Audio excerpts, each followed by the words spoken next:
Hello छात्रों, कैसे हैं आप सब। मैं उत्सव कुमार पांडे राजीव के यूट्यूब चैनल पे आप सभी का स्वागत करता हूं।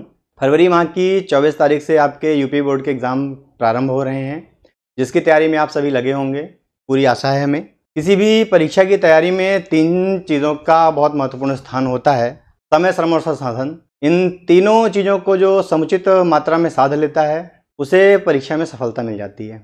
इसी कड़ी में परीक्षा के कुछ समय पहले आपको कैसे पढ़ना है, आपका टाइम टेबल क्या होना चाहिए, आपको क्या करना है क्या नहीं करना है, परीक्षा के दौरान आपको अपनी लाइफस्टाइल, अपनी जीवनचर्या कैसे रखनी है, इस पर चर्चा करने के लिए हमारे साथ आज मौजूद हैं विक्रम सिंह, जो अधिवक्ता उच्च न्यायालय हैं प्रयागराज। हमारे उपाध्याय सर हैं, जो शिक्षाविद एवं प्राचार्य रहे हैं।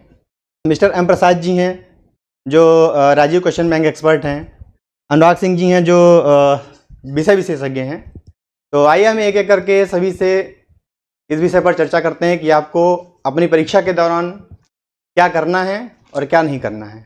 सबसे पहले हम लोग चलेंगे विक्रम जी के पास। तो सर, आप भी अपने छात्र जीवन के कुछ अनुभवों को लेकर हमारे छात्रों को थोड़ा गाइड करिए कि हमें उनकी परीक्षा के दौरान उन्हें क्या करना चाहिए, क्या नहीं करना चाहिए। एग्ज़ाम के दौरान स्ट्रेस ज़्यादा होता है बच्चों को, कैसे वो स्ट्रेस का मैनेजमेंट करें, अपने दिनचर्या में वो किन चीज़ों को शामिल करें जिससे उनके दिमाग को हल्का किया जा सके।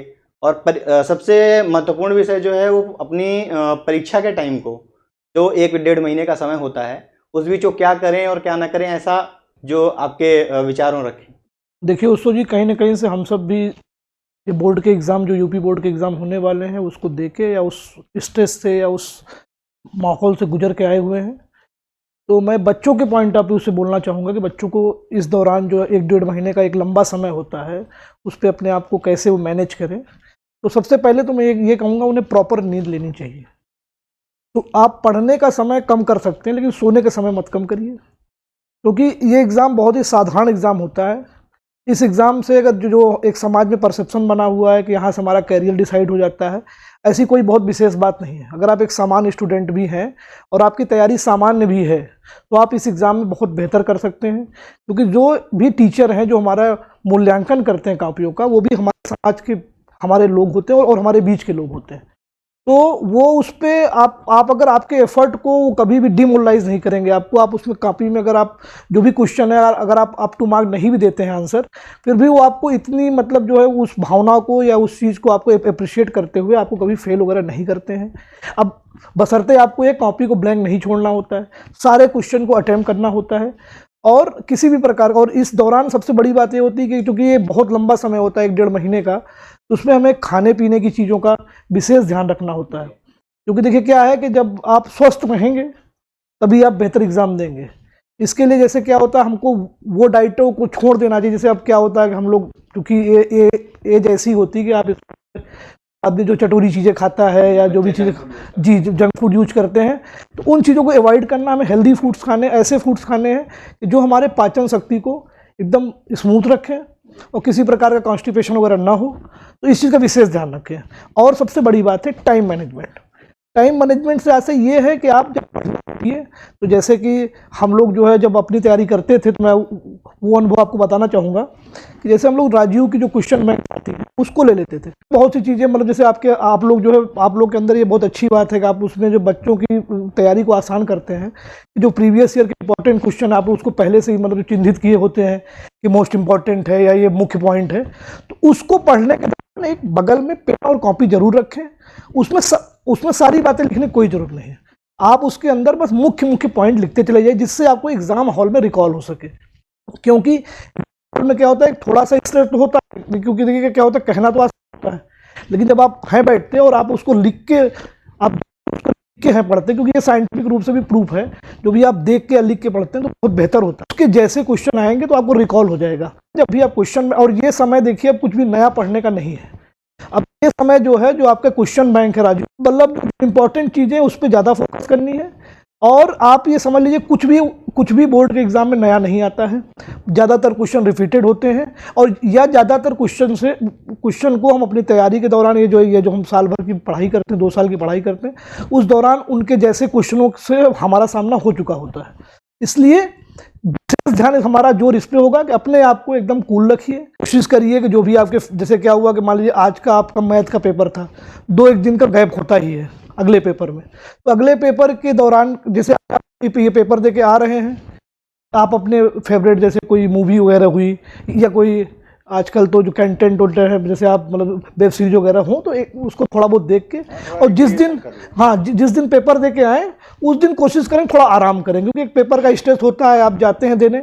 और सबसे बड़ी बात, जैसे मान लीजिए पेपर का टाइम होता है 9 से 12 टाइम है, तो क्या होता है कि हमारी जो बॉडी होती है साइकिल होती है, जैसे अगर मैं आज मतलब 12 बजे सोता हूँ तो अगले दिन भी एक संभावना होती है 12 बजे के आसपास मुझे नींद आएगी। तो इस दौरान आप जो है टेबल पे बैठ के, और हमेशा कोशिश करिए चेयर पे बैठ के पढ़ने की पूरी कोशिश करिए, और एकदम चीज़ों को सिंपल रखिए, बहुत ज़्यादा इसमें स्ट्रेस लेने की जरूरत नहीं है। ये एग्ज़ाम कोई ऐसा एग्ज़ाम नहीं जो आपकी ज़िंदगी डिसाइड करने वाला है। ये एक परसेप्शन समाज में बना दिया गया है, एक हुआ बना दिया गया है, ऐसा कुछ नहीं है। स्काई विल नेवर फॉल, और आप जो भी हैं जितना भी है उसमें बेहतर करिए, और ये जरूर कोशिश करिए कि जब एग्ज़ाम हॉल में सारे क्वेश्चन आप अटेम्प्ट करिए, और किसी भी प्रकार की जैसे नकल वगैरह इन चीज़ों के मतलब चक्कर में एकदम मत पड़िए, क्योंकि उससे कई बार आपकी कॉपी वगैरह सील हो जाती है, तो उसमें क्या होगा कि आपको देखिए क्या टीचर तो वैसे भी आपको पास कर देने हैं, इसलिए मतलब ऐसा करिए जो आपके लिए ज़्यादा बेहतर हो। बहुत बहुत धन्यवाद विक्रम सर आपका, आपने बहुत ही अच्छे विचार साझा किए, छात्रों को क्या करना है और क्या नहीं करना है इस पर। अब आगे की कड़ी में हम चलते हैं हमारे विषय विशेषज्ञ अनुराग जी के पास। जैसा कि ज़्यादातर देखा जाता है कि साइंस और मैथ में बच्चों को ज़्यादा समस्याएं होती हैं, तो हम आपसे ये जानना चाहेंगे कि एग्ज़ाम के दौरान इन 1-1.5 महीने में बच्चा क्या ऐसे पढ़े, कैसे तरीके से उन विषयों का अध्ययन करे कि उसे एग्ज़ाम हॉल में ज़्यादा कठिनाई ना सामना करना पड़े और परीक्षा उसके लिए आसान हो सके। सबसे पहले उत्सव जी आपका धन्यवाद, और मैं इस राजीव की टीम का धन्यवाद देना चाहूँगा जिसने हम सबको इस पैनल पे बुलाया बच्चों के भविष्य के लिए, बच्चों की परीक्षाओं के भविष्य के लिए, और सभी बच्चों को परीक्षाओं के लिए ऑल द बेस्ट। वो हमेशा ही अच्छा करेंगे। जैसा कि उत्सव जी ने हमसे प्रश्न पूछा गणित और विज्ञान के बारे में, सबसे पहले मैं गणित के विषय के बारे में चर्चा करना चाहूँगा। स्काई इज द लिमिट, ये हमेशा गणित में कहा जाता है, because math is always a scoring subject. Math हमेशा एक स्कोरिंग सब्जेक्ट रहा है। अगर विद्यार्थी उसमें चाहे तो 100 में से 100 अंक अर्जित कर सकता है। उसके लिए उसे 2 विशेष बातों पर ध्यान रखना चाहिए। पहला, उसे फॉर्मूले अच्छे से पता हो। दूसरा, उसके कैलकुलेशन में गुणा, भाग, माइनस, प्लस में इसमें गलती ना हो, जिसे हम लोग आसान भाषा में सिली मिस्टेक्स कहते हैं। सिली मिस्टेक्स से बचने के लिए बच्चों को हमेशा अपने खाली समय में छोटे छोटे गुणा, भाग तथा जोड़ घटाव को करना चाहिए, जिससे सिली मिस्टेक से बचा जा सके। उसके बाद बात करते हैं परिमेय तथा फॉर्मूलेस की। बच्चों को जैसे राजीव की क्वेश्चन बैंक आती है, राजीव की क्वेश्चन बैंक उठाएं और उसमें से सारे फॉर्मूलेस एक तरफ से लिखे हुए हैं। उन्हें आप एक categorise short notes, short tricks के रूप में उसे आप अपने पास रख सकते हैं। आप जहां पढ़ते हैं अपने स्टडी रूम में, अपने स्टडी दीवारों पे उस चीज़ को चिपका सकते हैं। और कभी भी सिली मिस्टेक से बचने के लिए प्रश्न पत्रों को बहुत ध्यान से, बहुत बारीकी से पढ़ना जरूरी है। अगर प्रश्न में त्रिज्या पूछा है और आप डायमीटर आंसर करके जाते हैं तो आपने सब कुछ सही किया, आपने फॉर्मूला सही लगाया, आपने कैलकुलेशन सही की, लेकिन फिर भी वो गलत हो जाएगा। अगर त्रिज्या पूछा है तो त्रिज्या का ही जवाब दें। अगर डायमीटर पूछा है, व्यास पूछा है तो आप व्यास का ही जवाब दें। गणित में वैदिक मैथ्स जो है हमेशा इंपॉर्टेंट रहा है। वैदिक मैथ्स को सीखने के लिए आप शॉर्ट ट्रिक्स, राजीव की क्वेश्चन बैंक से शॉर्ट फॉर्मूलेज, प्लस आप प्रीवियस ईयर पेपर्स पे भी ध्यान दे सकते हैं 2023, 2022, जिसका अध्ययन करके आप गणित की समझ को एक विशेष तरीके से परख सकते हैं। गणित हमेशा से स्कोरिंग सब्जेक्ट रहा है। बच्चे गणित में डरते हैं, लेकिन अगर आपने उसके फॉर्मूलेज, अगर आपने उसका फॉर्मूला, अगर आपने उसके शॉर्ट ट्रिक्स तथा कैलकुलेशन पे कमांड कर लिया तो हमेशा आप गणित में अच्छे नंबर ला सकते हैं। अब हम चलते हैं विज्ञान की तरफ। विज्ञान उत्सव जी हमेशा एक बहुत पेचीदा सब्जेक्ट रहा है। विज्ञान में हमेशा 2 चीज़ों पे ध्यान दी जाती है। फिजिक्स में आपके न्यूमेरिकल कैसे हैं, तथा केमिस्ट्री में फॉर्मूला, केमिस्ट्री में रिएक्शन, केमिस्ट्री में आपका प्रेजेंटेशन कैसा है। तो हम सबसे पहले फिजिक्स पे जाएं तो फिजिक्स में आपको हर हाल में थ्योरी प्लस न्यूमेरिकल पे ध्यान देना होगा। अगर आपके मैथ्स आपने अच्छा कर लिया, अगर आपने मैथ्स में अच्छी कमांड बना ली, तो आपके फिजिक्स के न्यूमेरिकल में आपको ज़्यादा परेशान होने की ज़रूरत नहीं है। राजीव की क्वेश्चन बैंक में मैंने खुद अध्ययन किया है कि जो भौतिकी के जो फॉर्मूला है वो बहुत अच्छे तरीके से लिखा हुआ है। आप उन फॉर्मूले को उठाइए, पढ़िए और रटने से बचिए। फिजिक्स में और केमिस्ट्री में समझ का होना बहुत ज़रूरी है। आपने एक बार समझ लिया तो फिर आप उस चीज़ को एक अच्छे तरीके से, उन प्रश्नों को अच्छे से टैकल कर सकते हैं। खासकर MCQ के क्वेश्चन में आप पूरे क्वेश्चन को पढ़ने पर ज़रूर ध्यान दीजिए। नहीं शब्द का प्रयोग प्रश्न पत्र में बार बार होता है। ध्यान दीजिए कि नहीं शब्द का प्रयोग अगर हुआ है तो आपको, जैसे प्रश्न पूछता है कि इनमें से कौन सा उत्तल दर्पण का उदाहरण नहीं है, तो आपको नहीं शब्द पे हमेशा ध्यान देना होगा। अगर आप इन कठिनाइयों से, इन प्रश्नों की जटिलता से बचते हैं तो आप गणित के साथ साथ विज्ञान में भी अच्छे नंबर ला सकते हैं। बहुत बहुत धन्यवाद अनुराग जी आपका। आपने बहुत ही अच्छा विचार साझा किया छात्रों को गणित और विज्ञान विषय के लिए। आइए आगे हम चलते हैं उपाध्याय सर के पास, जो कि बहुत ही सीनियर शिक्षाविद और विद्यालय प्राचार्य भी रहे हैं। सर से हम छात्रों के, क्योंकि सर पठन पाठन से संबंध रहा है सर का पठन पाठन से, इसलिए सर से हम ये जानना चाहेंगे कि छात्रों को जो कठिनाइयाँ सर एग्ज़ाम हॉल में देखते हैं, सर चूँकि सर के खुद भी बच्चे हैं तो सर वो एक्सपीरियंस भी हमारे साथ शेयर करेंगे कि एग्ज़ाम के दौरान बच्चों को जो समस्याएं घर पे और क्लासरूम और स्कूल्स में होती हैं, उसमें सर अपने विचार रखेंगे। पहले तो बोर्ड परीक्षा में भाग ले रहे विद्यार्थियों को बहुत बहुत परीक्षा में सफलता की शुभकामनाएं। मैं विद्यार्थियों के साथ साथ उनके अभिभावकों को भी ये कहना चाहता हूँ कि बच्चों पे पढ़ाई के लिए बहुत ज़्यादा प्रेशर परीक्षा काल में ना डालें, जिससे होता क्या है कि बच्चा इतना बोझिल हो जाता है कि वो टारगेट अचीव करने के चक्कर में दिन रात जो पढ़ाई करता है वो ना तो आराम करता है ना ठीक से खाता है। इसका उसके स्वास्थ्य पे और एकाग्रता पे बड़ा बुरा प्रभाव पड़ता है। तो इस नाते उस पर प्रेशर ना दें, आप आराम से जितना कर सकते हैं उतना उनको करने दें। और साल भर आदमी पढ़ा है तो ऐसा नहीं कि वो 2-4 दिन में थोड़ा सा रिलैक्स मोड में पढ़ेगा तो उसको कुछ आ नहीं रहा है, वो रिकवर कर लेगा। और रही परीक्षा में सफलता या अंक प्राप्त करने की बात, तो उसका मतलब ये नहीं कि आपके अंक कम आए तो आपके अंदर एबिलिटी नहीं है। बहुत लोग ऐसे हैं कि विद्यार्थी जीवन में सामान्य भी परफॉर्म किए लेकिन बाद के जीवन में बड़े सफल रहे। इस नाते उससे फ्रस्ट्रेट होने की ज़रूरत नहीं है बच्चे को कि अगर मैं क्लास में टॉपर नहीं बना तो इसका मतलब मेरा कोई फ्यूचर नहीं है। तो इस नाते आराम से पढ़ें और पूरी नींद लें, अच्छी डाइट लें और खाने पीने में ये ध्यान रखें कि कुछ इस तरह का भोजन गार्जियन की जिम्मेदारी उनको न दिया जाए कि जिससे उनको बदहजमी हो या पेट खराब हो या कोई भी दिक्कत हो। पौष्टिक भोजन लें, पूरा आराम करें और प्रेशर उनके ऊपर ज़्यादा ना बनाएं। बहुत बहुत धन्यवाद सर आपका, आपने अपना अनुभव हमारे साथ साझा किया।